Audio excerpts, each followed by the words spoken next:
Thanks for tuning in today. I'm Dr. Nick, the Incrementalist. Join me as I seek out the small incremental changes being applied in other industries that we can learn from and that can be applied in healthcare. Can these changes bring immediate value, but also add up to the big improvements and revolution we need in healthcare? Come along with me to explore the possibilities.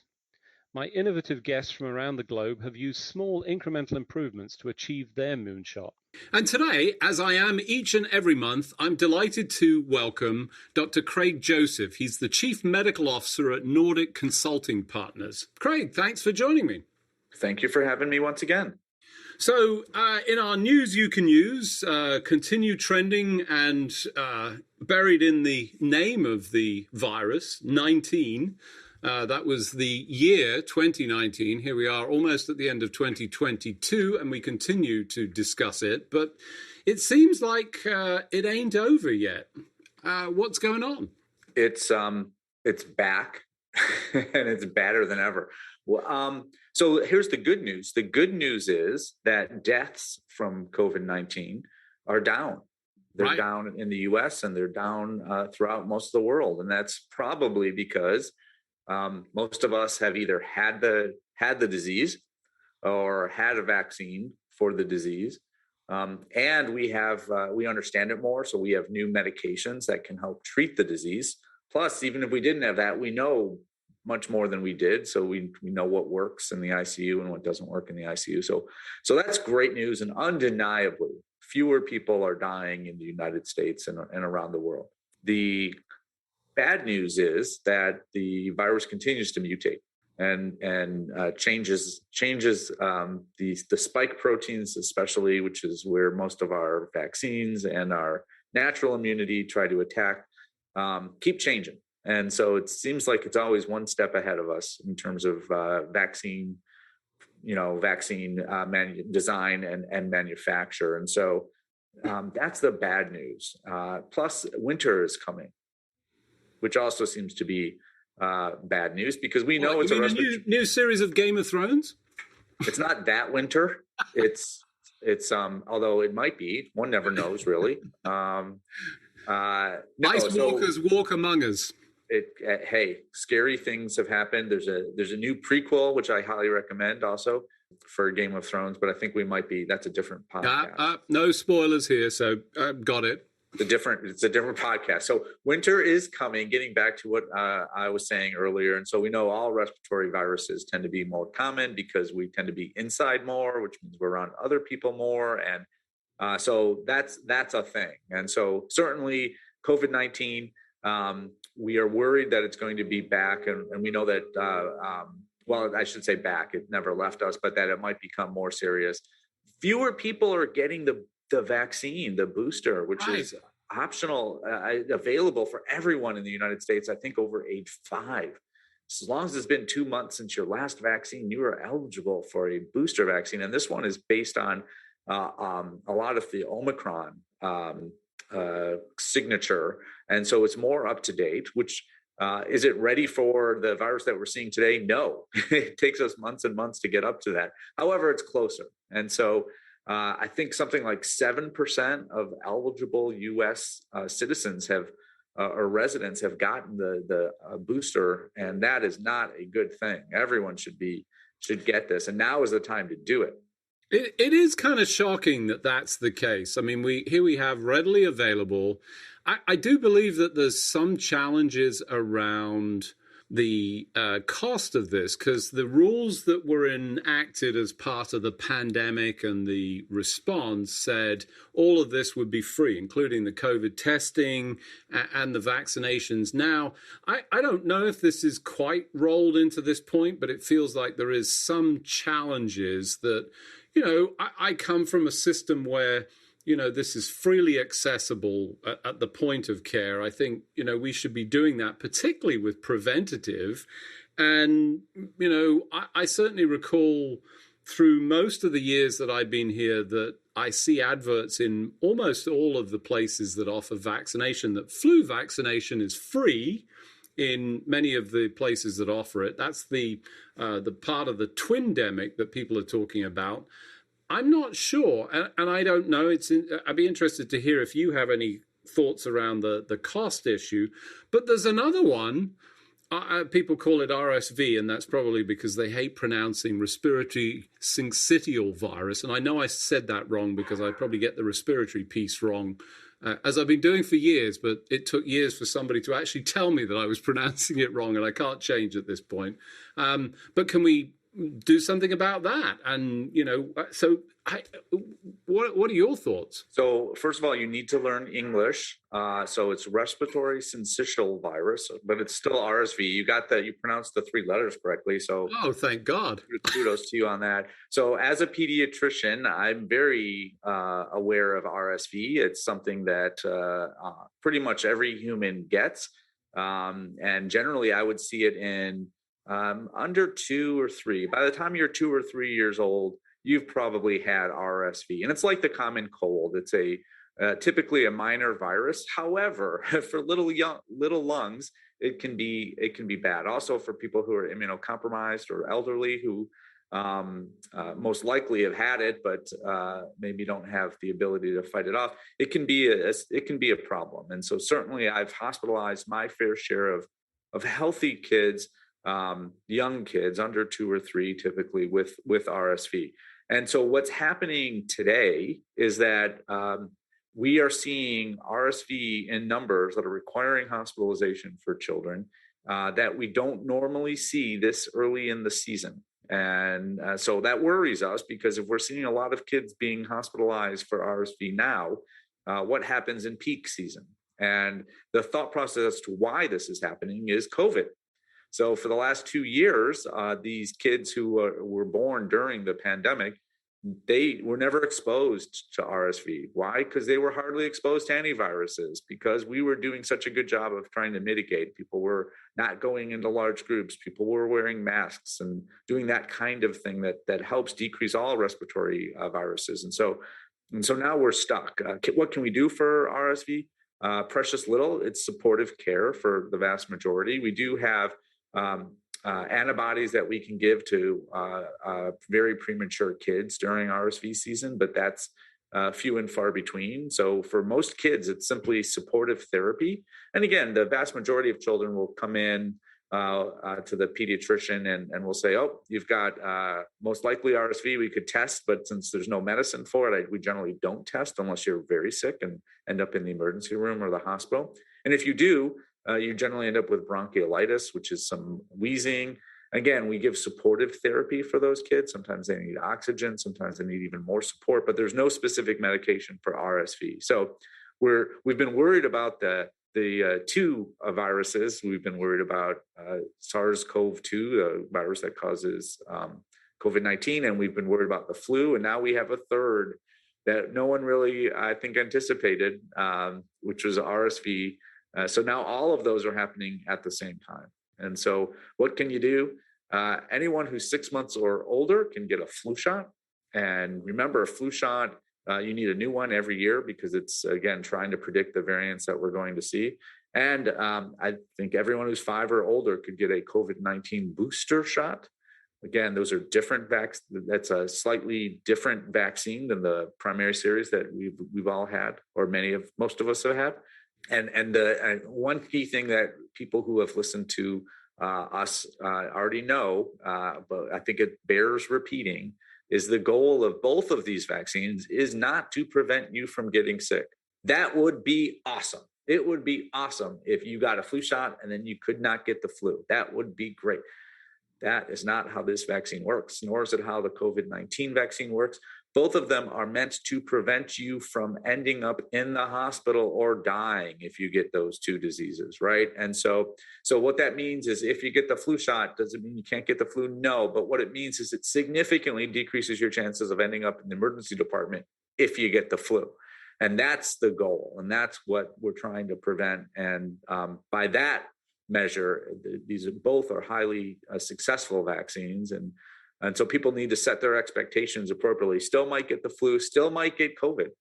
However, it should be a minor thing and less chances of you being very sick. And for long COVID too, we think that you decrease your chances by 30 to 40% of having long COVID. if you're properly vaccinated. So lots of benefits, and so that's what people can do about it. Can't do anything about RSV at this point. So I think, great guidance there. I would just only reaffirm that. I think, the position from both of us has been pretty clear. Get the appropriate vaccination. I had the double dose. I got flu in one side, COVID in the other. Interesting experience this time. It was the least painful. And, for the most part, not problematic for me generally, but I didn't even notice it. Maybe because I've had so many vaccinations in the last several months as a result of COVID-19, I'm not sure. But and my post-reaction was, very mild and ideal from my perspective. So fully vaccinated, best for protection. And in the case of RSV, that's supportive therapy, as you've carefully described. But I think being aware and, obviously monitoring that's going to be important. So I think good advice and as clear as it can be.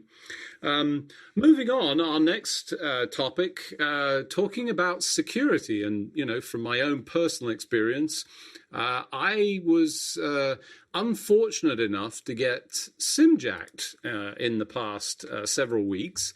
And people ask, what is SIM-jacking? Well, briefly, it's taking over your cell phone number. So somebody impersonated or fraudulently managed to transfer my cell phone number over to themselves. They also help themselves to a nice brand new Samsung Galaxy. I think it's an S20. I'm not in that domain, so I don't know them well. That he charged to my account. Nice of him, which I have to deal with as well. But the important thing was he actually took over my phone number, and you go, oh, great, he can carry on doing all my work and do all of those things. But actually, this is a very sophisticated attack that allows him then to go after accounts that I own, where those accounts have two-factor authentication. So I have a user ID and password, and then when I try and log in, the system says, we're not sure that this is you. Let us send you a text message to confirm that this is you. And typically it's a 6-digit code, although there is one exception. I'm trying to think off the top of my head. I can't remember. I think I won't even name them. It'd be unfair because if I get it wrong, but they insist on an 8-digit code, which is actually quite difficult for us to remember and then type in. The 6-digit code is more than sufficient because it changes every 30 to 60 seconds, so it's not repeatable. But anyway, side issue. Very quickly after obtaining my cell phone number and my phone stopped working, he then proceeded to attack my bank account, obtain my user ID, and then attempted to reset my password. And as part of the post, I'll post a link to a full forensic detail of this, but I was about 3 minutes away from losing control of my bank account. And it was, I've got to say, and I feel reasonably experienced in security issues. I talk about it extensively. I think I understand a fair amount of this, and I think I do most of the things that I should do. But I was a little bit shaken by the whole experience, and it certainly blew a good 3 or 4 days of activity that I've now had to subsequently follow up and change things and take a number of other steps. But it was very concerning. Well, it was not only concerning to you. You posted it and went through almost minute by minute what happened, and I became concerned, and I thought that I was in a pretty good position, understood some of these things, and yeah, it's a scary thing, and I think it's a worthwhile event to talk about so that people can become aware. We're generally not here as cybersecurity experts. However, I think there's some basic things that you can do to help minimize the chances of this happening. And boy, if someone wants to create a fake driver's license with information that is yours, but they've just put their face on it, they're serious and they're coming for you. And so to do everything you can to make that as difficult as possible is makes sense. And so, adding that second factor to all of your financial accounts or any online account that you think is important. And then ideally, that second factor, as you just pointed out, should not be a text message, because it's so easy to steal your phone number. It's not supposed to be, but it is. And so using a piece of software to authenticate is a much safer thing. And as you said, it gives you a different code every 30 seconds, at least the ones I've used. So every 30 seconds, you get a 6-digit code, and it's tied to the time and to your user ID. And so then that person actually needs to have your phone, not your phone number, your phone. And it's generally pretty difficult to get your phone from you. And even if they get your physical phone, they would still need a bunch of pieces of your username, password, other kinds of identifying features to get into that app. And so certainly it's super scary. And I'm so glad that you were able to catch this thing as it was happening. Yeah, that I think was probably the most scary part of it from my perspective. Was it would be a small step away for a very brief period of time, which happens fairly frequently for me, and I wouldn't have been aware.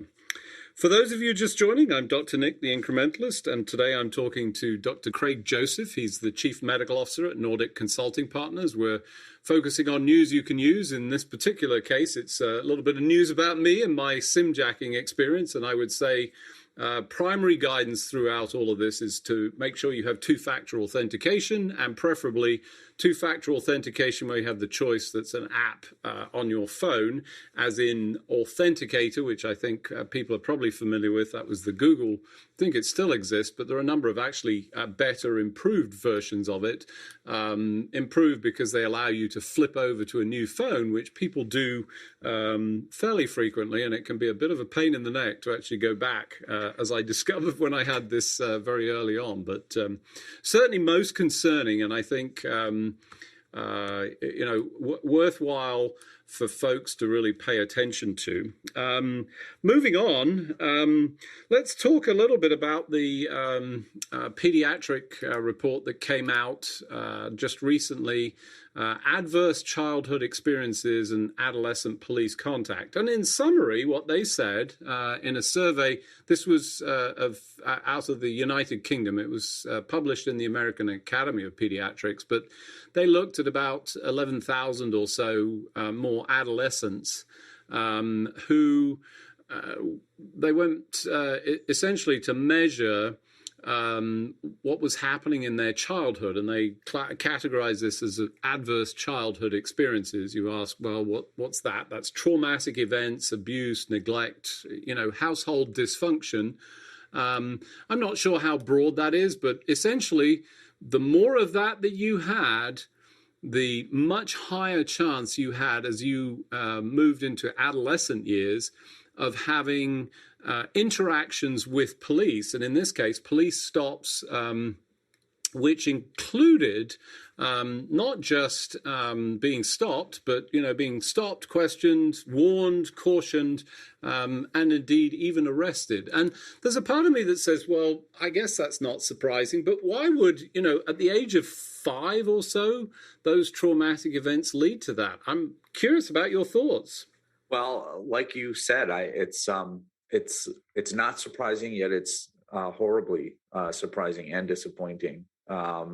It's it's a bunch of these little things, and so just having contact with the police in a negative way at a very young age over multiple years, ultimately, scientifically now we know, shows that you're going to be at greater risk for being involved with police in a negative way. And I think the conclusion of the article is, hey, we should do everything that we can to intervene when kids are very young, like before adolescence, to make sure that they're that both they are not looking at the police in an overly negative way, but also to make sure that the police understand every interaction that they have is a potential